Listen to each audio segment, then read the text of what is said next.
My name is Telanish. I am 14 years old. I was promised in marriage when I was 3, betrothed at 10, and pregnant at 12. After 3 days of labor, I was carried on a stretcher to a hospital, where my baby died 2 hours later. The obstructed labor left me incontinent. I smell and I feel so ashamed.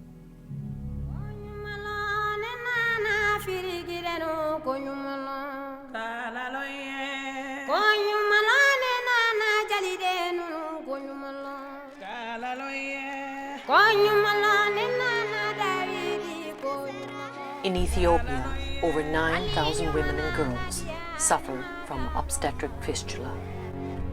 The prolonged labor they endured has left a hole between the bladder and the vagina, leaving them permanently incontinent. Exact numbers are difficult to obtain because women with fistula often remain hidden and abandoned to their shame. As long as poverty and lack of access to obstetric care exists, fistula will continue to rise.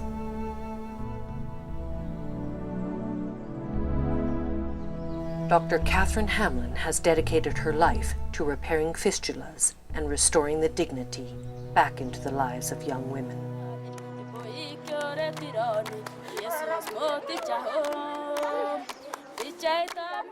Over 40 years ago, together with her late husband Reg, she founded the Fistula Hospital in Addis Ababa. It is a major teaching institution for obstetricians and gynecologists from all over the world.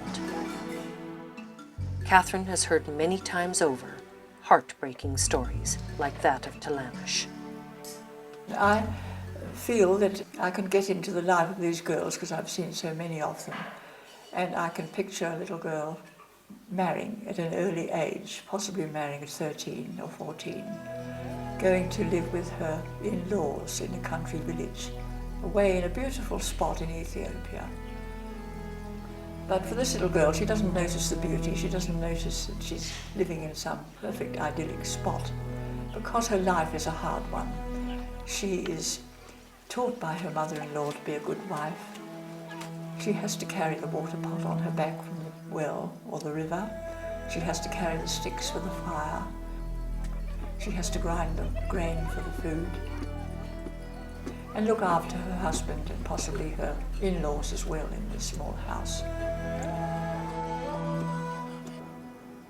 She eventually gets pregnant after puberty, perhaps at 15 or 16, and she looks forward to the day when she's going to have a baby.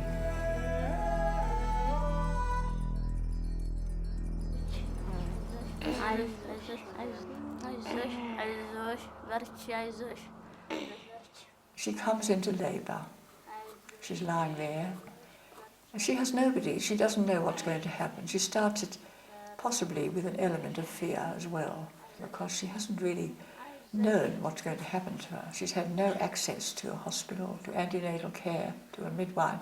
Nobody's told her anything except the village women. In addition, the savage terrain makes access to remote areas difficult, especially during rainy season. 75% of the population live on average 2.5 days walk from the nearest road, and the endless journey continues until they reach a medical facility, should one exist at all. Day after day she lies there suffering. She's in agony with these pains coming every 5 minutes. And she becomes completely dehydrated and exhausted. And the labour continues. Finally, after the 4th or 5th day, when the family have given up hope that the baby's going to be alive, she will deliver a stillbirth. And she becomes just so exhausted she just falls into a sleep. She wakes up to this terrible horror of finding the bed soaked in urine. She doesn't realise what has happened. She has no idea that she's got a hole in her bladder because of the baby's head pressing for so long on the soft tissues, and the tissues have died. And there she lies, thinking perhaps if I keep still it'll dry up. nothing happens. Her husband deserts her. He doesn't understand what's happened. So she's no good to me anymore as a wife. With the death of her baby 2 years ago and the horror of finding herself constantly leaking urine, Telanish has become an outcast. At the young age of 14, she has suffered more than any woman in the world should be called on to endure.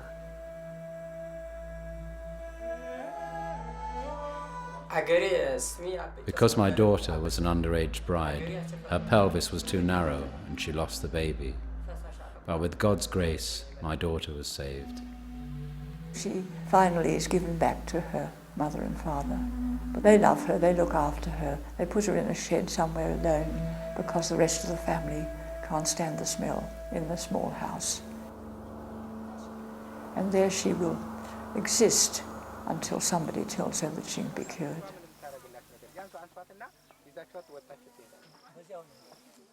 Having stayed curled up for days, weeks, and sometimes months, her knees and hips have contracted and her muscles wasted.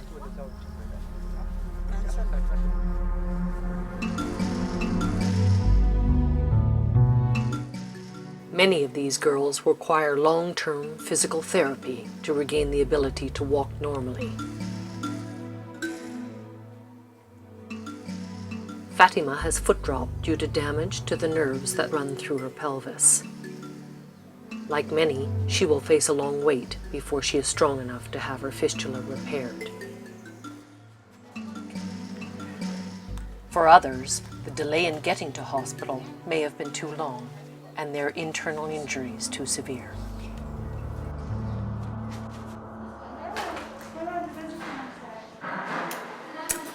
She's a fourth child, and she got into obstructed labour and presented to the hospital with a ruptured uterus. So now she's had 4 dead babies without a uterus now. She's lost her uterus, so she won't have any more pregnancies. But she's going to be cured.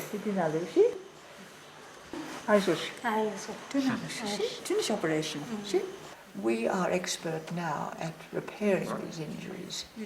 But the task is really beyond us.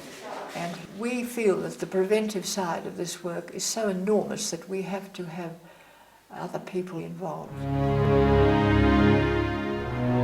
Until we raise the age of marriage, have access to emergency obstetric care, and ensure skilled attendance at birth, women and young girls will continue to suffer from the devastating impact of fistula. Don't walk away from them.